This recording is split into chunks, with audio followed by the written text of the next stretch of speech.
नमस्कार मित्रांनो, मी प्रदुम मातने. आपण आहोत प्रसिद्ध हवामान तज्ञ पंजाबराव डक साहेब.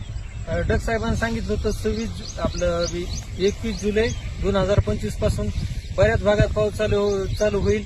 त्याप्रमाणे काही भागात अतिमुसळधार तर काही भागात रिमझिम पाऊस झालेला आहे. डक साहेबांनी सांगितल्याप्रमाणे बऱ्याच भागात पाऊस झालेला आहे. पण आज अजून डक साहेबांकडून विचारू, काही भागात अजून रिमझिम पाऊस चालू आहे. तिथला वेग कधी वाढेल व तिथं चांगला पाऊस कधी होईल?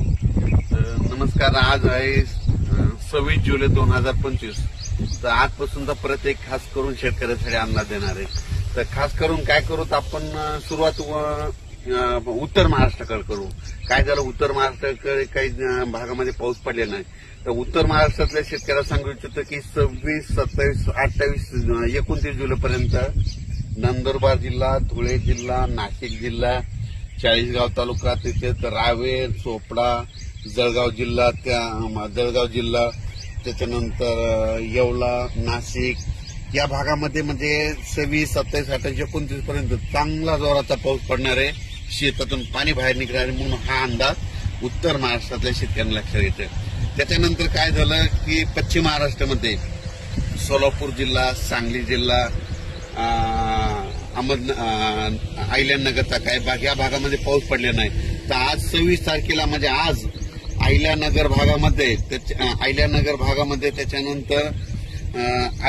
भागामध्ये त्याच्यानंतर सोलापूर जिल्ह्यामध्ये करमाळा तिकडल्या भागामध्ये सोलापूर जिल्ह्यात खूप ठिकाणी आज बऱ्याच म्हणजे दुपारनंतर जोराचा पाऊस सुरू होईल. रिमझिम काही ठिकाणी रिमझिम पडेल, कुठून शेताच्या पाणी निघेल म्हणून पश्चिम महाराष्ट्रातल्या शेतकऱ्यांनी हा अंदाज लक्षात घ्यायचा. त्याच्यानंतर आपण मराठवाड्याकडे बोलू. मराठवाड्याकडे सांगायचं झालं तर लातूर जिल्हा, धाराशिव जिल्हा, बीड जिल्हा, परभणी जिल्हा, जालना जिल्हा, संभाजीनगर, नांदेड, हिंगोली या जिल्ह्यामध्ये म्हणजे आज 26, 27, 28 पर्यंत चांगला दुपारनंतर जोराने पाऊस येईल. सरी येत राहतील, जोराने पाऊस येईल, पुन्हा मग कमी होईल, पुन्हा रिमझिम येईल. पण 28 तारखेपर्यंत मराठवाड्यामध्ये ह्या 7 जिल्ह्यामध्ये पाऊस 28 तारखेपर्यंत चालू राहणार आहे आणि 29 नंतर सूर्यदर्शन होणार आहे. त्याच्यानंतर काय करू, पूर्व विदर्भाकडे.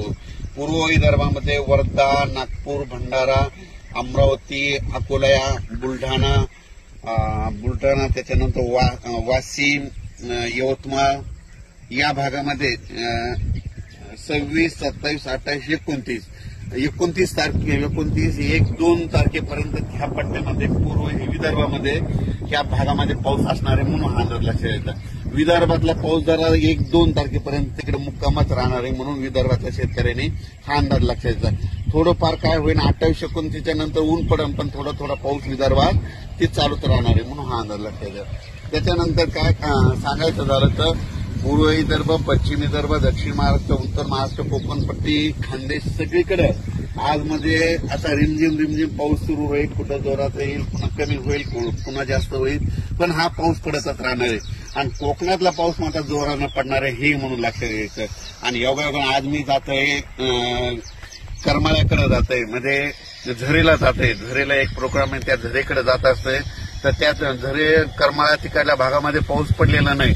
आज तिकडल्या भागामध्ये हे 3 दिवसामध्ये पंढरपूर तिकडल्या भागामध्ये चांगला पाऊस पडणार आहे म्हणून पंढरपूर कडल्या शेतकऱ्यांसाठी ही आनंदाची बातमी.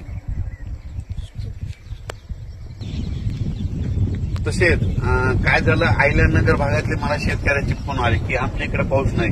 तर त्यांना मी कालच काय झालं, एका सुरेश चव्हाण मित्र आहेत म्हणून त्यांना एका आयडिया रेकॉर्डमध्ये सांगितलं तुमचा श्रीरामपूर, शिर्डी, राहता, गंगापूर, वैजापूर, नेवासा, राहुरी ह्या भागामध्ये आज चांगला पाऊस पडणार आहे. म्हणजे आता सुरू झालेला असेल पण दुपारनंतर आणखी जोराचा पाऊस पडणार आहे म्हणून अहिल्यानगर भागातल्या सर्व शेतकऱ्यांनी हे अंदाज लक्षात घ्या. काही चिंता करू नका. तुमच्या अहिल्यानगर भागामध्ये सगळीकडे आज उद्या परवामध्ये 26, 27, 28 पर्यंत चांगला पाऊस पडेल. शेताच्या पाणी बाहेर निघालं, तुमचं पीक मात्र जे सुकायले त्याला जीवदान भेटणार आहे म्हणून हे अहिल्यानगरच्या खास करून शेतकऱ्यांनी अंदाज लक्षात घ्यायचा.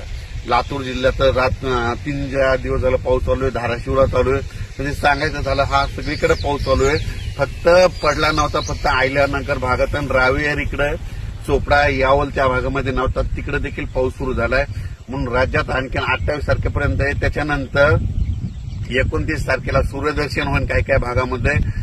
30 तारखेला आणखीन चांगलं सूर्यदर्शन.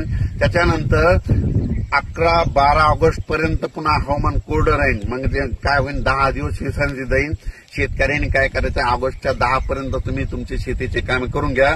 12 ऑगस्ट मध्ये ऑगस्टच्या दुसऱ्या आठवड्यात परत एकदा चांगला असा मोठा पाऊस येणार आहे, म्हणून हे अंदाज लक्षात घ्या. 12 ऑगस्टच्या दरम्यान परत एकदा पाऊस येणार आहे, म्हणून हे देखील सर्व शेतकऱ्यांनी लक्षात घ्यायचं. म्हणजे ऑगस्टच्या दुसऱ्या आठवड्यात पाऊस येणार आहे. पण काय होणार आहे, 29 तारखेपर्यंत 10-12 दिवस शेतकऱ्याला शेतीचे कामे करायला विश्रांती भेटणार आहे, म्हणून हा अंदाज लक्षात घ्यायचा. अचानक वातावरणात बदल झाला तर लगेच एक मेसेज दिला जाईल.